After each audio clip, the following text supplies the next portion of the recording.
E let's study platform पर आप सभी का स्वागत है। इस सीरीज में हम डिस्कशन कर रहे हैं हिमाचल प्रदेश सरकार का बजट 2021। इसका पार्ट नंबर 2 है। यदि आपने पार्ट नंबर 1 नहीं देखा है, क्योंकि उसमें हमने डिस्कस किया है 1 से लेकर 25 तक के बहुत ही महत्वपूर्ण प्रश्न, तो आप प्लेलिस्ट में जाके उसे देख लीजिएगा। तो आइए शुरुआत करते हैं 26 से। आज का पहला प्रश्न है, हिमाचल प्रदेश के कृषि तथा बागवानी विश्वविद्यालय में अनुसंधान को प्रोत्साहित करने के लिए कितने करोड़ रुपए के अनुसंधान कोष स्थापित करने का निर्णय लिया गया है। तो यहाँ पे निर्णय लिया गया है 5 करोड़ रुपए। देखिए, बहुत ही अच्छी बात है यदि हमारे प्रदेश में भी अनुसंधान के ऊपर सरकार खर्च करे। नवीन अनुसंधान से देखिए जो हमारी एट प्रेजेंट जो समस्याएं चल रही है उनसे किस तरह से निपटारा पाया जा सकता है, आने वाले समय में किस तरह से सुधार किया जा सकता है, किस तरह की नीतियां धरातल पर लाने की आवश्यकता है, ये सारा का सारा विजन क्लियर होगा अनुसंधान पद्धति से। तो यहाँ पे हिमाचल प्रदेश सरकार द्वारा 5 करोड़ रुपए का प्रावधान किया गया है। वित्तीय बजट 2021-22 में वर्तमान मंडियों के विस्तार अथवा आधुनिकीकरण कार्य को संपन्न करने के लिए कितने करोड़ रुपए व्यय किए जाएंगे। चारों ऑप्शन आपको खुद पढ़नी है, मैं आपको सही उत्तर बताता चला करूंगा। तो यहाँ पे इस प्रश्न का सही उत्तर है 200 करोड़ रुपए। तो याद रखिएगा, वित्तीय वर्ष 2021-22 में जो हिमाचल प्रदेश की जो वर्तमान मंडियां हैं उनके आधुनिक कार्य को करने के लिए 200 करोड़ रुपए के बजट का प्रावधान किया गया है। हिमाचल प्रदेश सरकार द्वारा सृजित सिंचाई क्षमता का उपयुक्त प्रयोग सुनिश्चित करने के लिए कौन सी योजना प्रारंभ की गई है। देखिए, यहाँ पे योजना प्रारंभ की गई जिसे नाम दिया गया है हिमकैड। आपने याद रखना है। देखिए, यहाँ पे बहुत से अभ्यर्थी गलती करेंगे, हिमफैड कर देंगे, जबकि बजट डॉक्यूमेंट में यहाँ पे क्या लिखा गया है, हिमकैड लिखा गया है। ऑप्शन नंबर डी इस प्रश्न का सही उत्तर है। हिमाचल प्रदेश सरकार किस बैंक की वित्तीय सहायता से बागवानी विकास परियोजना पर वित्तीय वर्ष 2021-22 में 1000 करोड़ रुपए खर्च करेगी। देखिए, भारत सरकार के सहयोग से, आरबीआई के सहयोग से, विश्व बैंक या एशियन डेवलपमेंट बैंक के सहयोग से। तो इस प्रश्न का सही उत्तर है ऑप्शन नंबर सी, विश्व बैंक के सहयोग से बागवानी विकास के लिए वित्तीय वर्ष 2021-22 में 1000 करोड़ रुपए खर्च करने का निर्णय सरकार के द्वारा लिया गया है। अगला प्रश्न है, हिमाचल प्रदेश सरकार कहां पर जीने रिपोजिटरी की स्थापना करने जा रही है। देखिए, इसकी स्थापना करने जा रही है प्रदेश सरकार doctor Yashwant Singh Parmar horticulture and forestry विश्वविद्यालय नौणी में। तो ऑप्शन नंबर डी इस प्रश्न का सही उत्तर है। एप्पल जूस कंसंट्रेट प्लांट की स्थापना कहां पर की जा रही है। देखिए, इसकी स्थापना की जा रही है पराला शिमला में। यह प्रश्न हमारा एचएस अलाइड सर्विसेज की परीक्षा के लिए बहुत ही महत्वपूर्ण प्रश्न है।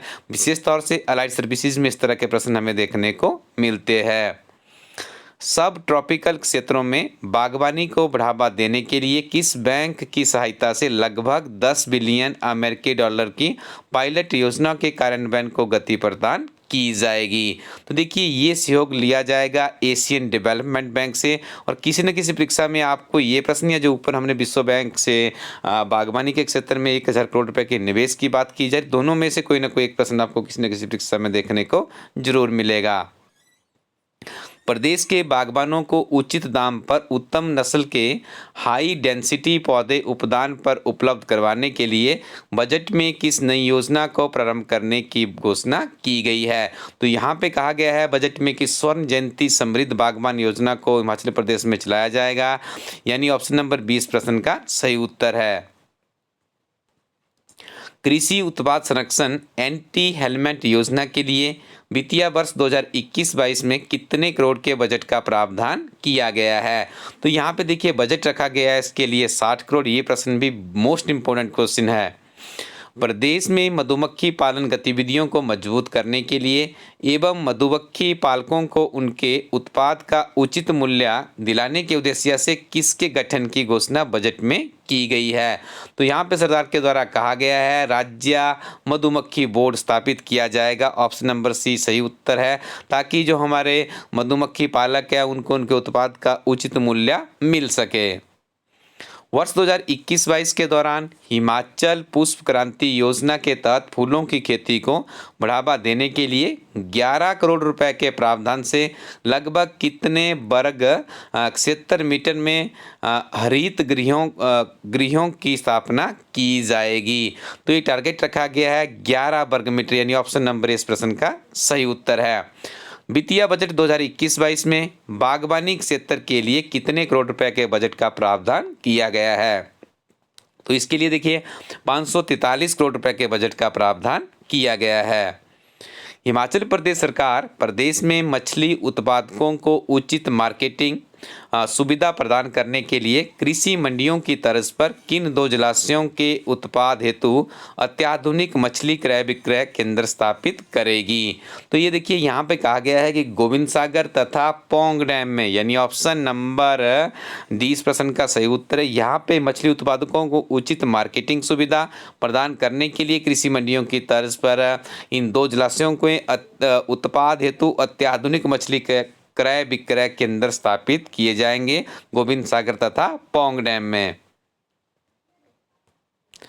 अगला प्रश्न है, सजावटी मछलियों के पालन को बढ़ावा देने के लिए प्रदेश सरकार कहां पर निजी क्षेत्र में एक इकाई स्थापित करेगी? देखिए 2 जिले आपको यहाँ पे पहचानने हैं और इस प्रश्न का सही उत्तर है शिमला व कांगड़ा, यानी ऑप्शन नंबर सी इस प्रश्न का सही उत्तर है।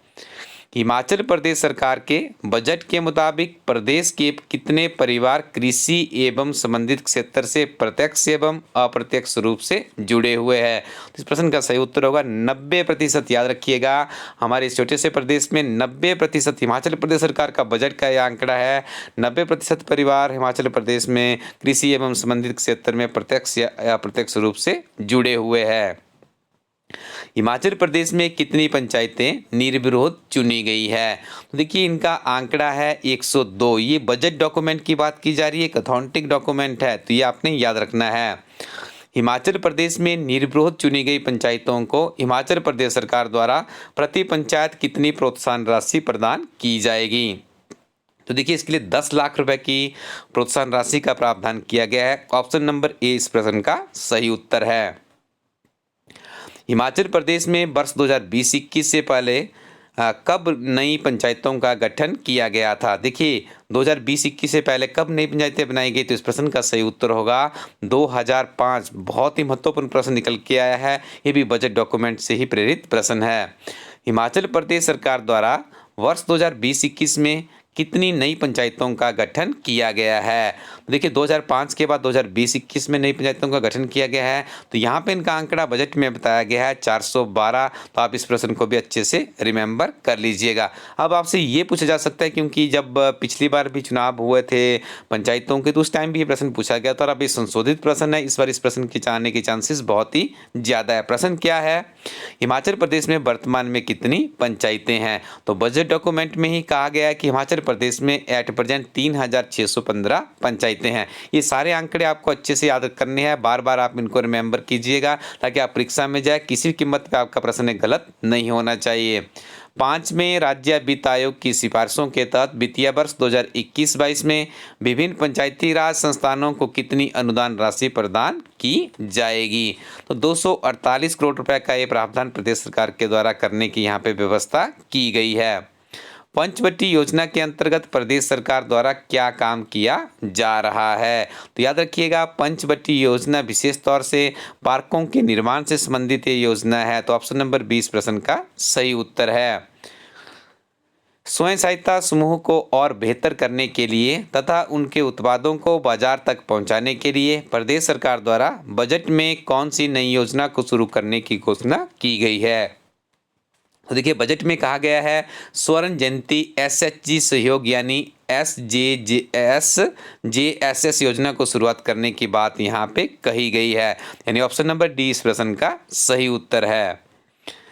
स्वयं सहायता समूहों के आजीविका अवसरों में वृद्धि के लिए पायलट आधार पर तकनीकी शिक्षण संस्थानों तथा सरकारी कार्यालयों में कौन सी नई योजना आरंभ की जाएगी? तो यहाँ पे सरकार के द्वारा कहा गया है हिम ईरा रसोई कैंटीन योजना को यहाँ पे प्रदेश सरकार शुरू करने जा रही है, यानी ऑप्शन नंबर सी इस प्रश्न का सही उत्तर है। आज के इस वीडियो का लास्ट प्रश्न है जिसमें हम पढ़ेंगे सी हाट हिमाचल प्रदेश के किस जिले में स्थापित किया गया है। तो ये देखिए सिरमौर जिला से संबंधित, जिसमें जो फीमेल्स है उनके द्वारा इसका संचालन किया जाता है और प्रदेश सरकार इसको अन्य जिलों में भी इस तरह के स्थान देख रही है जहाँ पे सी हाट स्थापित किया जा सके, तो ये भी बजट में कहा गया है। अब आपको बता दें, आपको इलास्टडी कोरोटिन वेबसाइट पे जाना है और उस वेबसाइट का आपको बहुत ही महत्वपूर्ण जानकारियाँ मिल जाएंगी और आपको इसके नोट्स बनाने की जरूरत भी नहीं है जो आप यहाँ पे पढ़ रहे हैं। इसके लिए हम एक सेपरेट किताब आपको दे रहे हैं कुछ ही दिनों में, क्योंकि यहाँ पे हम आपके लिए सिर्फ 100 MCQ ही देंगे इसके बजट से संबंधित। लेकिन जो हमारी बुक आएगी उसमें जो मुख्य परीक्षा के लिए आपको फैक्ट्स चाहिए होते हैं और भी डाटा उसमें सम्मिलित किया जाएगा और MCQ की स्ट्रेंथ भी बढ़ जाएगी। और उस किताब में आपको कंप्लीट हिमाचल प्रदेश का सरकार का इकोनॉमिक सर्वे मिलेगा। इस बार हमारी टीम आपको MCQ भी देकर आ रही है, पिछली बार हमने सिंगल लाइनर में ही पढ़ाया था। और उसके बाद देखिए जो सेंट्रल गवर्नमेंट का बजट इकोनॉमिक सर्वे हमारी टीम उसका भी अध्ययन कर रही है, उसके भी आपको बहुत ही महत्वपूर्ण हम MCQ नोट्स की फॉर्म में और भी अध्ययन सामग्री देंगे। तो इस किताब में आपको सारी की सारी जानकारी मिल जाएगी। थोड़ा सा वीडियो को शेयर करते रहिएगा ताकि हमारी मोटिवेशन भी बनी रहे और आप जाइए इलास्टडी कोरोटिन वेबसाइट पे, वहाँ पे आपको बहुत ही महत्वपूर्ण किताबें मिलेगी। उन किताबों का यदि आप नियमित रूप से अध्ययन करेंगे तो निश्चित तौर पे आने वाले समय में आपका जो रिटन एग्जामिनेशन का स्कोर है वो इम्प्रूव हो सकता है। Thank you very much, keep watching इलास्टडी यूट्यूब चैनल।